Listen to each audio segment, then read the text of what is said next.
Alors, bonjour à tous. Aujourd'hui, je reçois dans le podcast Oriane et Samy, qui travaillent tous les deux chez Helios. On a vu la semaine dernière avec Tina et avec Charlotte quel était un peu le quotidien d'être opératrice codeuse. On a vu comment ça se passait, une journée type. Donc là, on a choisi de faire un épisode où on va expliquer précisément quelles sont les différentes missions, les différentes offres d'Helios, qu'est-ce que c'est aussi un centre relais, histoire que vous soyez au clair, que nous soyons au clair, que tout le monde soit au clair sur tout ce qui est capable d'être mis en place pour rendre accessible la téléphonie, pour rendre accessible le monde professionnel et pour permettre d'avoir une société plus inclusive pour les personnes sourdes. Donc bonjour Oriane et bonjour Samy. Bonjour. Bonjour. Alors, je vous laisse vous présenter, l'un des 2 peut commencer, comme vous voulez. Je me présente et après je te laisserai la parole, Samy. Donc, Oriane Bruyère, je suis opératrice codeuse chez Helios depuis environ 5 ans et je suis également superviseur chez Helios depuis une bonne année. Voilà. D'accord. Et du coup, à moi, je me présente, donc Samy Chiti, responsable marketing et communication au sein d'Helios depuis maintenant 3-4 ans. D'accord, beh, bienvenue, dans le podcast. Oriane, vu que, tu es, codeuse et opératrice codeuse, tu as passé la licence quand et dans quelle licence? Alors, j'ai passé la licence donc l'année scolaire universitaire, c'était 2007-2008, donc diplômée en 2008 et à Lyon, voilà, l'université de Lyon. D'accord, très bien. Donc, à la licence professionnelle de Lyon, je rappelle qu'on est 2 licences professionnelles, une à l'INSEI à Paris et une, à l'université, Lyon 1, je crois, c'est Ouais, ça? c'est ça, oui, À Lyon, du coup, forcément. voilà, tout à fait. OK, donc tous les 2 vous travaillez, chez Helios, et on va voir un petit peu, tout ce qui est, téléphonie. Dans le premier épisode, on a parlé de centre relais, mais on s'est pas trop attardé et c'est vrai que moi, venant du médico-social, j'avais déjà entendu cette histoire de centre relais. J'avais entendu que la loi, ça avait mis du temps à se mettre en place, donc vous pouvez m'en parler un petit peu plus? C'est quoi un centre relais déjà pour commencer?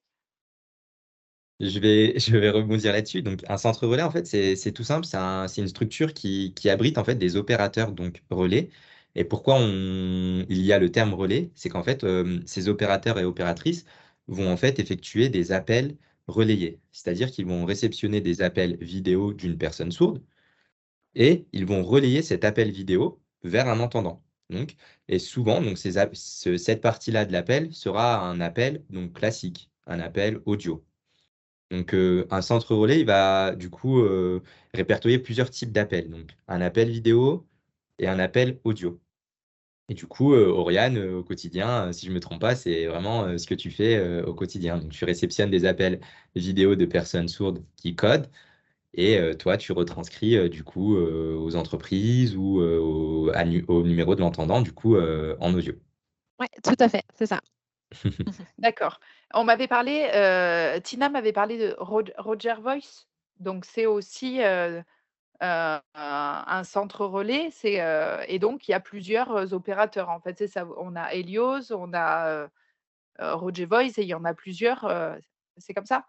Effectivement. Alors, pour apporter un peu plus de précision là-dessus, clairement, en fait, il y a eu un décret qui est sorti donc en 2017, donc le 9 mai 2017 même pour être exact.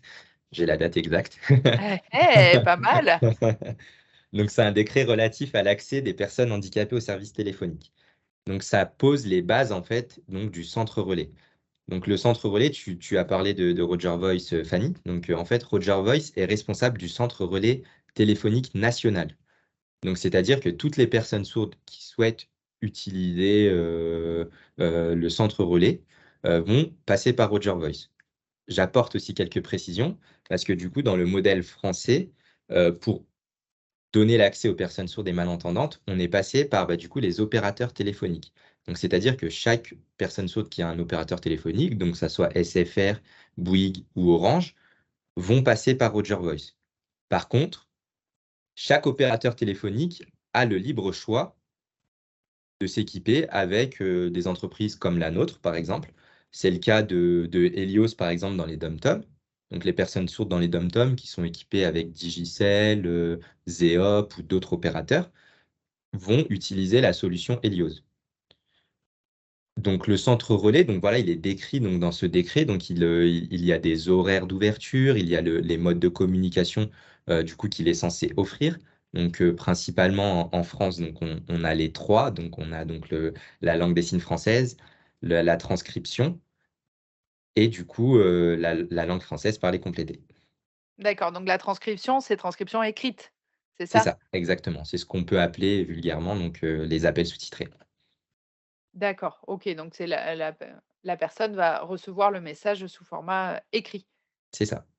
Et c'est l'un des rares appels d'ailleurs qui n'est pas géré, enfin, qui n'est pas obligatoirement géré en appel vidéo. D'accord, C'est-à-dire parce qu'on aura seulement les sous-titres de l'appel, donc une vue de sous-titres. OK, très bien. Donc ça nous permet, pour les personnes sourdes de pouvoir, téléphoner et donc tu parlais de la France parce que donc là, le décret, c'est de 2017. Tu sais un peu comment ça se passe, dans d'autres, pays? Ça doit être un peu la même chose? Alors totalement, du coup, Helios, à travers le groupe Ives, donc Helios appartient également au groupe Ives. Donc Ives est présent dans vraiment plein d'autres pays et est responsable de centres relais dans d'autres pays. Donc par exemple au Canada, le centre relais a été lancé, il me semble, en 2015-2016. Donc il y a un nombre d'utilisateurs aussi qui est plus conséquent qu'en France. L'organisation va être un peu différente. Donc aux États-Unis, ils ont été, on va dire, un peu pionniers dans tout ce qui est centre relais. La particularité, c'est que souvent, donc, les centres relais sont gratuits pour les personnes sourdes. Donc, c'est le cas en France, hein, j'ai oublié de le mentionner. Donc, il faut le rappeler. Donc, chaque personne sourde, c'est un droit gratuit. Donc, que ça soit avec nous ou avec Roger Voice, il faut inciter les personnes sourdes à l'utiliser parce que ils peuvent appeler gratuitement. Donc, il faut vraiment qu'ils puissent le savoir et l'utiliser dans ce cadre-là. En Et illimité? donc, alors, du coup, il y a une limitation, c'est-à-dire donc lors du centre du décret, en fait, dès que le décret est sorti, il y a eu plusieurs dates. Donc, de 2018, donc le lancement de Roger Voice, jusqu'à 2021, les personnes sourdes avaient 1 heure gratuite. 1 heure d'appel, pour n'importe qui, si je veux appeler ma grand-mère, par exemple, j'ai C'est 1 heure ça, gratuite, c'est ça? c'est Et ça. Donc, par ça va mois, être par une mois. heure gratuite par mois, je précise, voilà. Je Une par précise mois, 1 heure d'accord. gratuite par mois pour tout ce qui est appel interpersonnel. Ensuite, donc de 2018 à 2021, du coup, c'était 1 heure. De 2021 à 2026, les personnes sourdes ont le droit maintenant, actuellement, à 3 heures. 3 heures gratuites pour appeler mamie. 3 heures gratuites, Et d'autres exactement, personnes. et d'autres personnes, effectivement. Et du coup, les horaires d'ouverture ont été élargis. C'est-à-dire maintenant, je crois que c'est jusqu'à 21 heures, si je ne me trompe pas. Ouais, tout à fait. Avant, c'était jusqu'à 19h30, il me semble, ou 19 heures. Et Donc, à quelle heure le matin? 8 heures, je crois, il me 8 heures semble. jusqu'à 21 heures, d'accord. C'est ça. Hem et du coup, après 2026, normalement, le décret prévoit que ce centre relais devrait être ouvert donc 24 heures sur 24 et 7 jours sur 7. Ah oui, Donc ah oui, donc c'est, c'est la même. la métrique du 1er octobre 2026. Enfin, tu me posais la question sur l'étranger, par exemple, le Canada, le centre relais, dès l'ouverture du centre relais, il était ouvert 24 heures sur 24 et 7 jours sur 7. D'accord, OK, donc à partir de 2026, pour des appels interpersonnels, pour, si je veux appeler, là, pour le moment, j'ai droit à 3 heures et jusqu'à 21 heures et donc il y aura la nuit à partir de 2026. C'est ça. Et il prévoit également donc le samedi matin. Donc depuis 2021, depuis je crois que c'est le 1er octobre 2021, le centre relais est également ouvert le samedi matin de 8h30 à 13h. D'accord, parce que pour le moment, du coup, c'est du lundi au samedi matin, samedi C'est ça, midi. c'est ça, globalement jusqu'à 13h, c'est ça. OK, d'accord. Beh, vous pouvez me parler un peu des offres? Parce que là, on a vu, le côté, interpersonnel. Donc moi, si je suis une personne sourde, je résume, je peux appeler, des amis, mamie, qui je veux, c'est inclus dans mon forfait. On n'a pas à me faire payer, ça, c'est gratuit, ça fait partie de mon forfait. C'est ça. Ça peut être également un restaurant, ça peut être, enfin, un cadre un peu plus large, hein, que la famille ou les amis. Donc je vais apporter également des précisions là-dessus. Donc le décret prévoit un cadre pour le centre relais, mais également du coup pour toutes les grosses entreprises et les administrations publiques. Et du coup, pour présenter un peu notre offre, donc le décret prévoit que toutes les entreprises qui font un chiffre d'affaires donc de plus de 250 millions d'euros doivent se rendre accessibles aux personnes sourdes. Donc ça implique des grosses entreprises, hein. Donc ça peut être, je sais pas, Carrefour, toutes ces grosses entreprises donc, qui réalisent un chiffre d'affaires assez conséquent, des grosses banques, des grosses assurances. Donc voilà, enfin, les entreprises auxquelles on est confronté un peu tous les jours au quotidien. Et Donc donc ça, depuis 2018, elles sont censées être accessibles? c'est ça, donc, gratuitement pour la personne sourde. C'est-à-dire que la personne sourde n'a pas à payer pour contacter ces entreprises. Et donc là, c'est pas dans mon forfait, c'est l'entreprise qui va payer Exactement. son accessibilité. C'est l'entreprise qui se rend accessible aux personnes sourdes. Donc Donc dans ce moi, je vais les cadre-là, appeler, dans un cadre pardon, Samy, non, je te non, coupe pas de pour souci. bien comprendre. J'ai moi mon forfait qui me permet d'appeler pendant 3 heures, mais il faut pas que je l'utilise ce forfait-là pour appeler par exemple Carrefour. C'est Carrefour qui doit se débrouiller, à avoir une ligne accessible, C'est ça. Donc généralement, donc, il y a 4-5 acteurs qui sont présents sur le marché pour les personnes sourdes. Donc globalement, ils ont tous à peu près le même fonctionnement. Donc chaque fournisseur dispose d'un annuaire, c'est-à-dire que les personnes sourdes peuvent aller sur l'annuaire des fournisseurs comme nous. Donc nous, à Helios, on a un annuaire qui regroupe toutes les entreprises qu'on équipe. Donc, la personne sourde, si elle souhaite contacter une entreprise, elle peut venir sur notre annuaire et directement lancer un appel ou directement sur le site des entreprises. Donc ça, on va vraiment parler donc, de la solution, en l'occurrence, qu'on appelle chez nous Helios Connect. Donc voilà, Helios Connect, c'est la solution qui permet aux personnes sourdes et malentendantes de contacter des services clients, des entreprises ou également des administrations publiques. Parce que du coup, on a vraiment fait le focus sur les entreprises, mais tout ce qui est mairie, organisation publique, par exemple l'assurance maladie, la CAF, etc., il faut passer également par les fournisseurs comme nous. Donc, il ne vaut mieux pas utiliser Roger Voice. voilà, faut pas utiliser son forfait parce qu'il y a déjà, Exactement. des choses qui sont payées. Donc, tout ce qui est administration maintenant là en 2023, c'est accessible. Si j'ai un problème avec les impôts, normalement, je peux appeler. Exactement. Donc la plupart des grosses administrations publiques sont accessibles actuellement. Donc l'assurance maladie, la CAF, les impôts, tous ces organismes sont accessibles via des solutions comme les nôtres. Donc accessible en langue française parlée complétée, en langue des signes française et en transcription. C'est ça, à E- chaque fois, c'est les 3 modes de com. Ouais, Exactement. en fait, Exactement. comme l'expliquait Samy tout à l'heure, soit on se rend sur l'annuaire Helios et on trouve le service qu'on veut joindre, soit on va, par exemple, si c'est la CAF, sur le site de la CAF, et il y a une partie, je suis sourd et malentendant, j'ai besoin d'une accessibilité, je clique dessus et je peux choisir mon mode de communication. Si je suis plutôt en LSF, je clique sur la partie LSF. Si je suis plutôt transcription écrite, je clique sur transcription écrite. Et si j'ai besoin d'un codeur ou d'une codeuse, je clique sur code LPC. Et ça Et va là, se faire sur l'ordi ou sur, ah, téléphone? alors sur l'ordinateur, sur téléphone aussi, c'est possible aussi, sur tablette, voilà. L'outil qui convient le mieux à la personne sourde. D'accord. OK, Mm. bon, ben ça, trop pratique. On a essayé de faire en sorte que ça soit le plus facile d'accès. C'est-à-dire que ça demande aucune installation à la personne sourde. Donc c'est via un navigateur, donc Chrome, Firefox, peu importe. La personne sourde, en fait, lance un appel et globalement, en quelques secondes, il est mis en lien avec un opérateur ou une opératrice Helios. Donc nous, on a des temps d'attente qui sont très très courts, ils sont inférieurs à 1 minute.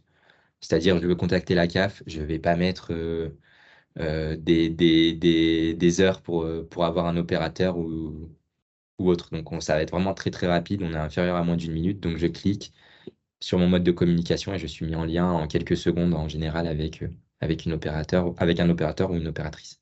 Ah oui, donc c'est encore plus, et ensuite le temps d'attente, moi je sais que si je dois appeler la CAF en tant qu'entendante, ça dure, 45 ans. Là du coup, il y a peut-être des trucs où c'est plus direct, Alors, ça, c'est un peu au bon vouloir ouais, des ouais. entreprises. Donc, il y a des entreprises qui jouent le jeu. Il y en a d'autres avec lesquelles ben voilà, ils décident de pas offrir ce choix-là à la personne sourde. Par contre, dans tous les cas, on essaye quand même, la plupart jouent quand même le jeu. Voilà. Ah, c'est super ça, Mm. et du coup, je discutais avec les filles, la semaine dernière que, on avait, là, que j'avais vu passer que des mairies, du Pays basque s'étaient rendues accessibles. Du coup, comment ça se passe ça typiquement? C'est ça? C'est, Solution Connect? C'est autre chose? C'est ça, également. Helios Donc, Connect? c'est ça, exactement. Donc, la solution Elios Connect, du coup, elle permet, du coup, voilà, comme je disais, de contacter des entreprises, mais également des mairies, des organisations publiques. Donc, toutes les mairies qui sont équipées avec notre solution, utilisent la solution Elios Connect. Et du coup, sur notre annuaire, on a quand même vraiment beaucoup, beaucoup de mairies. Donc, on a de grosses, grosses villes, hein, comme la ville de Toulouse, Grenoble, donc toutes les villes du Pays Basque également. Voilà, on a vraiment, vraiment pas mal de villes. J'invite les personnes sourdes, du coup, à se rendre sur l'annuaire pour voir un peu toutes les références qu'on a côté mairie. Donc toutes les mairies sont accessibles à l'heure actuelle? Non, il en reste encore beaucoup. D'accord, c'est pas obligatoire. Le décret, il rend pas, l'accessibilité, obligatoire? C'est Si. fortement conseillé. Si, ça la rend obligatoire? Alors, oui, pour toutes les Ah, organisations publiques et les entreprises. Forcément, il y a un petit délai. Donc, je donne un exemple, hein. Les entreprises devaient normalement, à partir du décret, se rendre accessibles. Il y a encore quelques entreprises qui ne sont pas accessibles. Donc, ça prend voilà, le temps que ça prend. Mais effectivement, normalement, les mairies et les organisations publiques ont le devoir de se rendre accessibles également aux personnes sourdes. Et c'est pareil, c'était aussi par étapes. Au début, c'était les mairies avec plus de 10 000 habitants et depuis Exactement. 2023, c'est des mairies de moins de 10 000 habitants là, depuis là. Mais c'est vrai ah que du depuis coup, 2023? ouais, voilà, c'est récent, donc forcément, ça va prendre un peu de temps, comme le disait Mm, mm. Samy tout à l'heure, le temps que tout le monde se mette en place et mette les choses en place. Oui, c'est comme la loi de 2005 qui avait, la loi du 11 février 2005 qui avait dit: «Bon, on laisse 10 ans», et finalement, bon, ça a été un peu repoussé, mais il y a quand même, il y a des chantiers qui sont un peu plus gros parce que c'est sur le bâti public notamment. Donc là, normalement, ma petite mairie, de ma ville de 1 000 ou 2 000 habitants, normalement 2023, elle devrait se bouger, c'est ça? Effectivement, effectivement. Nous, on essaye donc de faire un peu cette sensibilisation auprès des mairies. Donc, on essaye de les contacter. Comme je disais, on a essayé de faire en sorte que la solution soit la plus facile à mettre en place, le plus facile possible à mettre en place, parce que ben, du coup, on sait que ça peut être complexe dans certaines organisations, que ce soit entreprise ou mairie, hein. Lancer un nouveau service ou autre, ça peut des fois prendre le temps que ça prend, quoi. Donc, nous, on essaye de faire en sorte que ça soit le plus facile possible à installer, quoi. D'accord, donc toi, Samy, ou enfin, je sais pas, vous allez proposer vos services comment ils vous trouvent là tout ce qui va être, bah, tout ce qui va être public? En fait, toi, tu es allé dans les mairies et tu as dit: «Beh, regardez, on existe», comment ils vous ont trouvé? Parce que, bah, quand on n'y connaît rien à la surdité, je me dis que on vous dit: «Bah, il y a un décret qui est tombé, vous devez être accessible». Je pense que, ça a dû faire transpirer un petit peu, j'imagine cette mairie de 2 000 habitants dans le Pays basque. Ils ont dû se dire: «Mais, comment on fait ça, quoi?» Alors oui, donc pour des petites mairies, donc généralement des fois il y a des groupements, donc ils vont faire donc ce qu'on appelle un appel d'offres. C'est beaucoup plus simple et du coup ça leur permet d'avoir bah, du coup tout, tout ce dont ils ont besoin, c'est-à-dire donc tous les fournisseurs vont présenter entre guillemets un dossier et bah, c'est la mairie qui va choisir. Ou tout simplement bah, comme plein de personnes feraient, donc ils vont aller sur Internet, ils vont taper sur Google, ils vont taper sur Dité appel. Et du coup, le premier ou les premiers choix vont sortir et ils vont contacter les entreprises de ce type-là. Ou ben, du coup, nous, on essaye de les contacter effectivement pour leur dire bah, vous n'êtes pas accessible. Ce serait bien du coup de vous rendre accessible. Vous savez qu'il y a un décret, donc voilà, n'hésitez pas. Nous, on peut vous rendre accessible très très rapidement. C'est très facile à installer. On essaye vachement de les rassurer parce que c'est très très important, je pense. Quelquefois, quand on n'est pas baigné dans un milieu, on peut avoir peur, un peu se dire, ah, c'est très complexe, qu'est-ce que je vais faire? Moi, la surdité, j'y connais rien.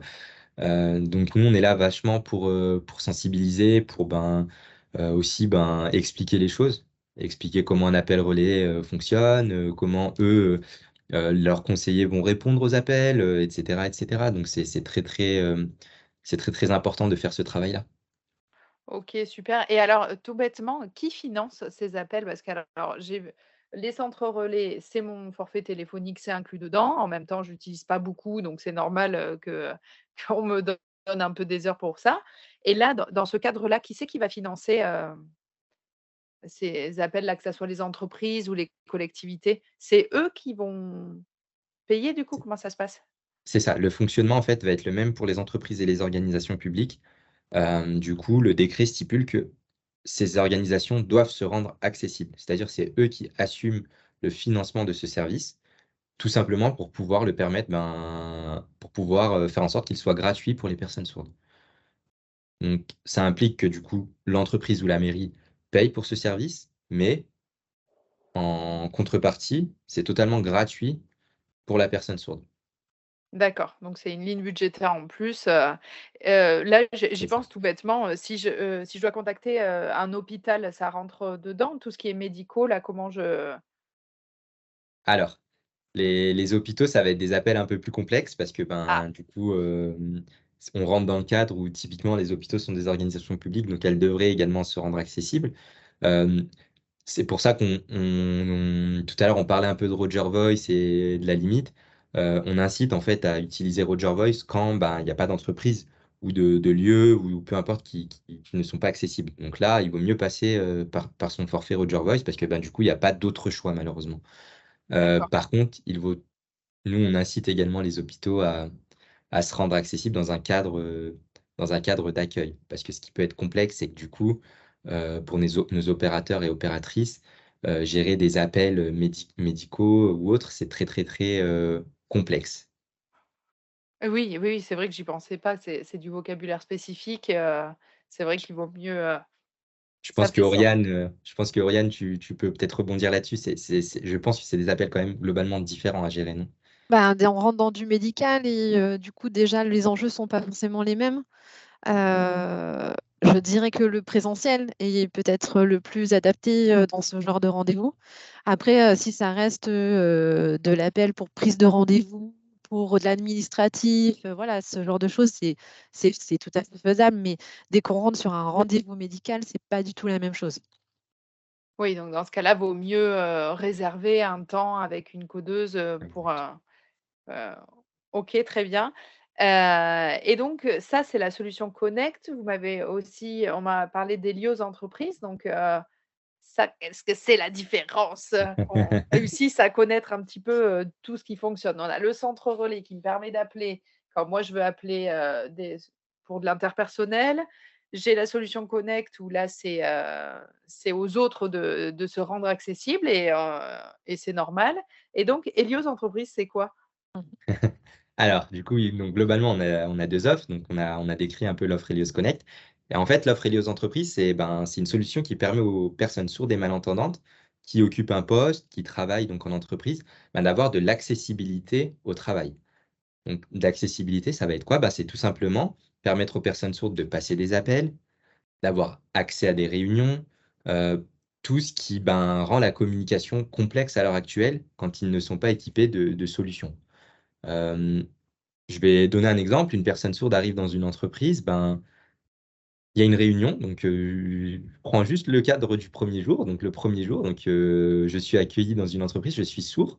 Donc mon manager va m'expliquer, donc que ça soit en LSF ou en LFPC ou peu importe, va m'expliquer, quelque chose. Donc il va me dire: «Bah, voilà, c'est ton bureau, voilà ton poste que tu vas faire».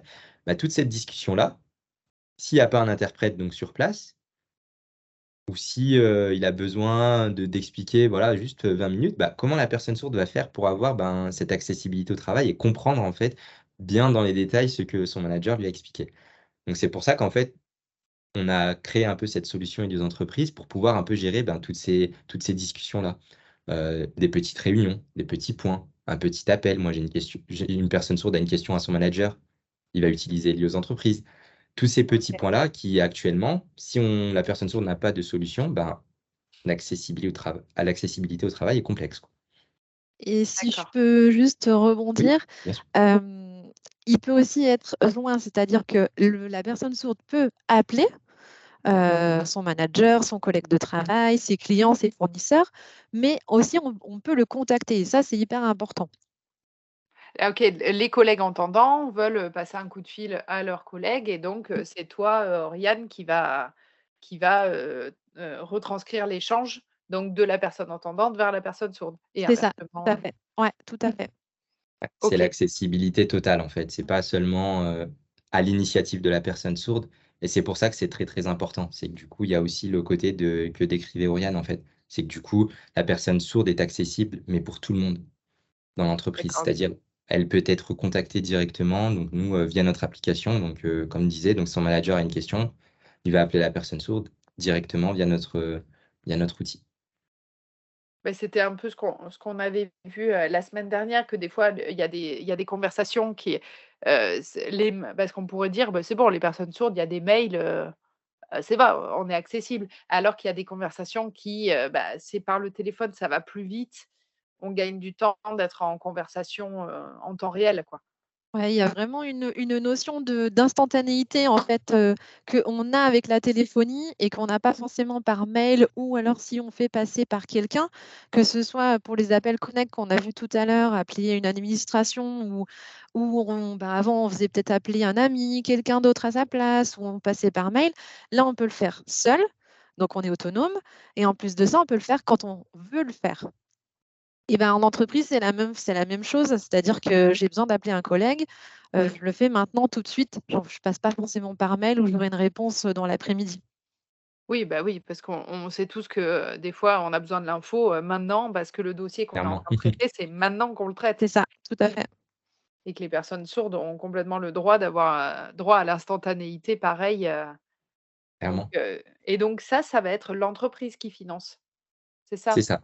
Donc il y a des dispositifs quand même qui sont mis en place. Donc, c'est-à-dire que l'entreprise doit financer l'accessibilité au travail, donc, dans l'entreprise de ses salariés et du coup, il y a quand même des organismes, hein, donc pour les citer, donc, l'AGFIP qui, permet donc aux entreprises donc d'avoir un remboursement, donc, une prise en charge, des solutions comme les nôtres et si, la personne sourde travaille dans le public, du coup, ça va être le FIP.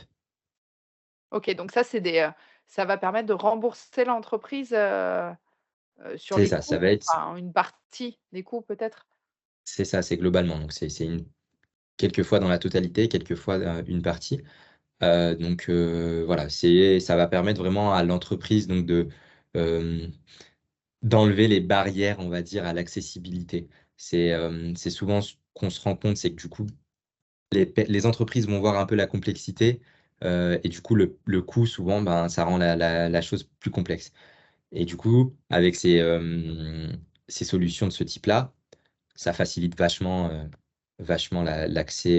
l'accès aux personnes sourdes à ce type de solution.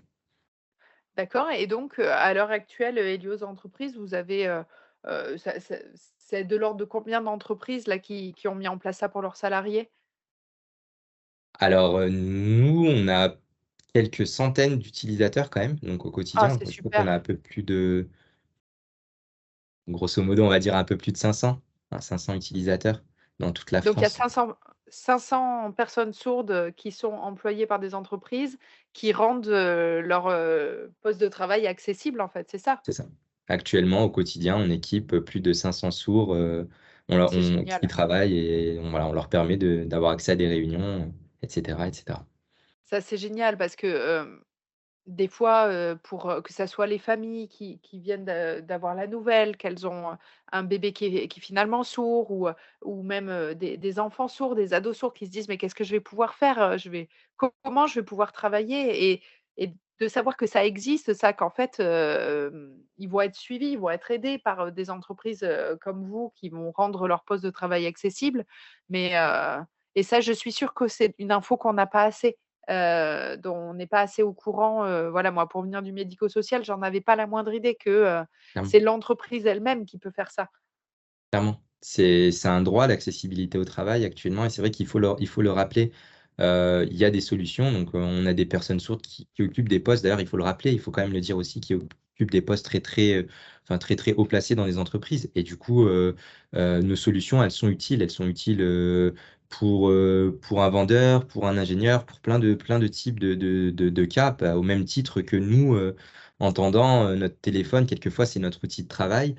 Et comme le disait Oriane, on peut très bien avoir un commercial sourd qui contacte des clients via notre solution. Il n'y a pas de problème. C'est fait pour. Donc ça existe et ça doit être utilisé, quoi.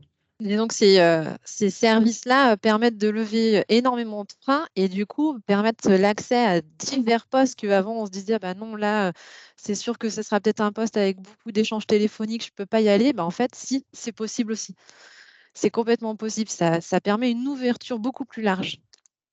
Et donc ça, en illimité, j'imagine? C'est pas 3 heures par mois, comme on a pour les centres relais. Là, quand Helios, entreprise prend du temps, c'est, la personne sourde, elle peut appeler n'importe quand de 8 heures à 21 heures, c'est ça? Alors, Ah je vais non? apporter quand même des Ah bah, précisions. 21 heures, en même temps, personne n'est au travail à 21 heures, faut que je me C'est calme. ça. On essaye de Normalement. limiter quand même. Alors effectivement, donc on a une horaire d'ouverture donc chez nous à Helios, donc de 8h30 à 19h. Donc voilà, on a des horaires d'ouverture. Par contre, nous, ce qu'on essaye, c'est justement de calibrer le besoin de la personne sourde. Parce que ben, c'est pas utile d'avoir de l'illimité si on n'utilise pas de l'illimité. Voilà, nous, on essaie vraiment de se caler, de se calquer sur les besoins de la personne sourde. Donc, on va vraiment faire une rencontre, on va vraiment essayer de comprendre le besoin de la personne sourde. Est-ce que cette personne sourde a besoin de plus de réunions, plus d'appels? Euh, Ça va dépendre encore une fois du poste de la personne sourde. Et comme disait Oriane, quelquefois, ben, la calibration, on l'adapte au fur et à mesure de l'année. Mais on est capable de faire de l'illimité, entre guillemets, et on est capable également de faire des forfaits peut-être plus courts qui seront peut-être plus adaptés à un poste plus court en termes d'horaire. Donc voilà, on peut tout faire. OK, mais par exemple, Oriane, toi qui es opératrice codeuse, Mm. comment ça se passe là pour Helios Entreprises? Tu as par exemple une personne qui va te dire: «Beh, moi j'ai une réunion tous les 15 jours, donc je bloque ce créneau». Comment ça se passe? Oui, en fait, quand il y a des réunions, la personne va faire une demande de réservation pour bloquer une opératrice codeuse. Donc là, ça passe par notre service réservation chez Helios, qui bloque ce créneau, qui attribue une opératrice codeuse pour cette réunion d'une heure ou d'une demi-heure, 30 minutes, 45 minutes, une heure. Et dans ce cas-là, la personne sourde aura vraiment sur ce créneau-là une opératrice codeuse dédiée pour sa réunion. Mhm. Donc voilà. D'accord. Et au final, en tant qu'opératrice codeuse, c'est au niveau du créneau, il y a pas, je sais pas, tel type de client que, bah, ça va être toi, Oriane, qui va le Non, suivre à chaque fois, c'est en non, fonction non, de non, ouais, qui est dispo? c'est en fonction des créneaux et de qui est disponible sur ce créneau-là. Donc, non, non, on n'est pas dédié à un usager, on est toutes à même de prendre tel ou tel type d'usager. D'accord. OK, ah bah, c'est super Solutions Connect, et Helios Entreprises, c'est les 2 pôles dans lequel, vous êtes et qui, permettent de rendre accessible, la société. Et du coup, pour, Helios Entreprises, la personne sourde va pouvoir appeler des clients aussi? Elle peut sortir de l'entreprise dans les appels? Totalement. On parlait du cas, par exemple, on a eu le cas du Covid. Tout le monde était en télétravail. Donc, nous, globalement, en fait, comment ça fonctionne, c'est peut-être bien de le décrire, on a oublié de le faire. Donc, c'est une application. Donc, c'est une application qui peut s'installer sur un téléphone, qui peut s'installer sur un ordinateur, sur une tablette. C'est-à-dire qu'on peut être mobile avec cette solution. On n'est pas obligé d'être comme aujourd'hui on est sur un Mm. ordinateur. Donc, voilà. Donc, la personne sourde a le choix de comment l'utiliser. Donc, comme je disais, c'est pour ça, c'est compatible avec un poste, par exemple, de commercial, c'est-à-dire le commercial se déplace, il est en télétravail chez lui, ou je sais pas, il est en voiture. On ne conseille pas de faire un appel en voiture, mais du coup, il se range sur une aire de repos. Il peut très bien faire un appel Helios Entreprises à condition d'avoir une connexion Internet, tout simplement. OK, donc c'est par l'appli, que ça se passe, oui, ça on l'avait vu avec Tina et Charlotte. Et Du coup, Oriane, pour les, réunions, ça se passe bien? Les entendants, c'était la question que j'avais posée à Tina et Charlotte sur, comment réagissent les entendants? Parce que les personnes sourdes, bon, ben, elles ont l'habitude de ça, mais, les entendants, comment ils se de est-ce que ça va? Est-ce qu'ils se débrouillent? Tu veux dire quand ils appellent la personne sourde ou quand on est en réunion et Quand qu'il faut je pense coder les échanges? beh, les 2. Est-ce que, toi, tu as eu des cas où, voilà, les personnes entendantes qui ont pas l'habitude qu'on les traduise, est-ce que Alors, ça va? c'est assez transparent en fait, parce que, quand la personne sourde appelle, par exemple et nous dit: «J'ai une réunion», donc nous, on va se connecter à la réunion pour l'entendre, parce qu'il faut qu'on entende la réunion, mais on n'est pas forcément visible pour les Ah personnes oui. entendantes. Ce qui fait que, la personne sourde nous voit, il y a pas de souci, sur la solution Helios. Mais par contre, les entendants ne nous voient pas forcément. On est connecté à la réunion pour suivre la réunion, pour la retransmettre avec le code LPC, mais par contre, ils ne nous voient pas forcément. En général, ils le savent sûrement parce que le collègue sourd, l'a sûrement dit, «Bah, voilà, j'aurai une accessibilité par une codeuse ce jour-là» ou pas, parce que c'est aussi leur droit d'avoir cette solution et d'avoir Sans le envie de le dire? dire ou de ne pas le dire Ah et oui, c'est oui, oui, vraiment, ouais. en toute autonomie et libre à chacun et ça s'entend et ça se comprend. D'accord, beh, oui, ça semble logique, on n'a pas forcément envie Le de seul, ouais, voilà. Le seul moment où ça peut être un peu moins transparent, c'est peut-être quand, la personne entendante appelle la personne sourde. Forcément, elle tombe d'abord sur l'opératrice, codeuse ou, Exactement. en interprète TLSF ou en transcription et dans ce cas-là, on indique forcément qu'on va passer l'appel auprès d'une personne sourde et elle nous entend. Donc voilà, mais en Mmh. général, ça se passe plutôt bien. ça se passe bien, les gens Ouais, prennent, c'est une question d'habitude au c'est final parce ça. que là, je pense à des gens qui écouteraient le podcast et qui connaissent pas du tout et qui se disent: «Mais au secours, en fait, comment ça se passe? Moi, quand je parle et il y a quelqu'un qui retransmet ce que je dis», Bah, en ne vous général, inquiétez ouais. On l'explique, alors soit la personne sourde elle-même souhaite l'expliquer et elle l'explique d'elle-même et voilà. Soit, elle nous dit: «Bah, allez-y, précisez qu'on passe par, le relais, Helios et que voilà, la plateforme Helios». Donc nous, on prend le temps d'expliquer et après, si tout est bien calé, ça se passe généralement très bien. très bien. Il y a pas de petits, ils sont pas timides? Ça finit Non. par, Les seuls moments où on peut voir, des difficultés, c'est comme de partout, quoi. Même les réunions avec, plein d'entendants, c'est la même chose. C'est si tout le monde parle en même temps. Mais du coup, personne ne se comprend, que ce soit, l'opératrice, la personne sourde, les entendants. Donc, Clairement, finalement, oui, on c'est sait ce que c'est les voilà, réunions, hein. tout le monde est au même niveau. c'est ça, exactement. OK, beh, ça me semble clair. Donc voilà, moi, je voulais vraiment faire ce point, ce podcast-là, ce deuxième podcast avec la team Helios. Encore merci, de m'avoir accordé du temps parce que pour moi, c'était fondamental qu'on puisse passer l'information, et que vous qui nous écoutez, soit parce que vous êtes une personne sourde ou malentendante sur la chaîne YouTube où on a les sous-titres, soit, sur le podcast et que vous travaillez, je pense notamment à tous les professionnels qui travaillent avec, des élèves sourds, des jeunes sourds et c'est important de faire passer cette info, beh, aux jeunes sourds eux-mêmes et à leurs familles, en fait, que, la société est en train de se rendre accessible. On tarde, on est en retard, mais qu'il y a des solutions et en fait, des fois, on n'est pas au courant. Je pense vraiment au monde du médico-social et donc qu'est-ce que vous auriez à dire, vous, pour qu'on vous contacte, pour, comment on pourrait continuer ensemble à transmettre ces informations qui sont vraiment capitales, quoi?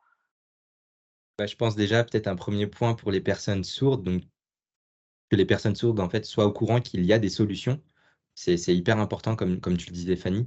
Il y a des solutions gratuites ils n'ont pas à dépenser pour ces solutions. Je pense au Connect, c'est gratuit, donc on incite vraiment les personnes sourdes à utiliser notre solution. Aller sur notre site, aller sur l'annuaire, aller sur les sites, des autres fournisseurs. On a créé avec les autres fournisseurs, la FFA, donc il y a un annuaire qui regroupe toutes les références de toutes les entreprises. Donc allez-y, utilisez ces solutions-là, elles sont gratuites. Donc là, ça, c'est déjà le premier message et pour l'accessibilité au travail, il y a aussi des solutions. Donc c'est vraiment, c'est pas très compliqué à mettre en place. On a l'habitude, on le fait comme on a dit avec un grand nombre d'utilisateurs. Donc, que ça soit une entreprise qui a des questions et qui sur un salarié et se dit: «Bah, comment je vais faire pour l'équiper? Comment je vais faire pour rendre accessible son poste de travail?» n'hésitez pas à nous contacter. On est disponible sur les réseaux, par mail, sur notre site. Donc voilà, on est là aussi pour accompagner, que ce soit les utilisateurs ou les entreprises. Et D'accord. après, peut-être allez, rapprochez-vous des personnes référentes dans les entreprises, des référents handicap qui sont peut-être informés de ce genre de solutions. Et même s'ils ne le sont pas, vont sûrement aller chercher l'information, donc ils peuvent vous aider dans ces cas-là. Ou également les personnes responsables de tout ce qui est assistante sociale, référence de services de suite dans les établissements médico-sociaux, qui voilà, sont des personnes référentes et qui peuvent vous aider en plus de tout ce que nous, on peut apporter. Exactement. OK, donc je pense à une personne sourde qui aurait décroché un entretien pour un emploi. Elle peut tout à fait dire, «Mais je corresponds au poste, je peux être aidée, de toute façon, Mm, mm. il y a des possibilités». Si on lui dit: «Mais non, mais je peux pas vous embaucher, pour le téléphone, c'est trop compliqué». Mais à l'heure actuelle, en 2023, elle peut dire: «Non, le téléphone Exactement. peut être accessible». Tout à fait. Exactement. Mm. Bah, ça, c'est quand même pas rien, quoi. Donc on va continuer à développer ça pour créer une société, accessible. Mais merci à tous les 2 de travailler à rendre notre société, plus accessible. Il était temps. Heu, Merci. est-ce que vous Merci avez à des vous. choses sur lesquelles vous voudriez rajouter ou est-ce que c'est, bon pour vous, Je crois qu'on a fait le tour, hein. Merci aux Ouais. opérateurs et opératrices surtout parce que le service repose surtout sur eux. Donc, merci. Bah, nous, on prend plaisir en tout cas à faire ce genre d'accessibilité. Donc, n'hésitez ah pas beh à appeler. Ça, on l'a vu dans l'épisode précédent, Mm. si vous n'avez pas, des candidatures qui arrivent parce qu'on a vu que le poste était chouette, que l'équipe était chouette, qu'elle était, les temps de travail pouvaient se moduler pour que chacun puisse, avoir, enfin, vous allez avoir des candidatures. C'est moi qui vous le dis. On Bah, tant espère. mieux, tant mieux. Bon, ben merci à vous 2 et puis, vraiment merci, d'avoir, accepté de prendre du temps, pour venir sur le podcast et donner toutes ces infos et je suis sûre que, ces infos vont aider, que ça soit, voilà, ce que je disais, les professionnels, mais aussi les personnes sourdes donc merci beaucoup à vous 2. Merci beaucoup. Merci. Avec Au revoir. plaisir. Au revoir, à Au bientôt. revoir. À bientôt.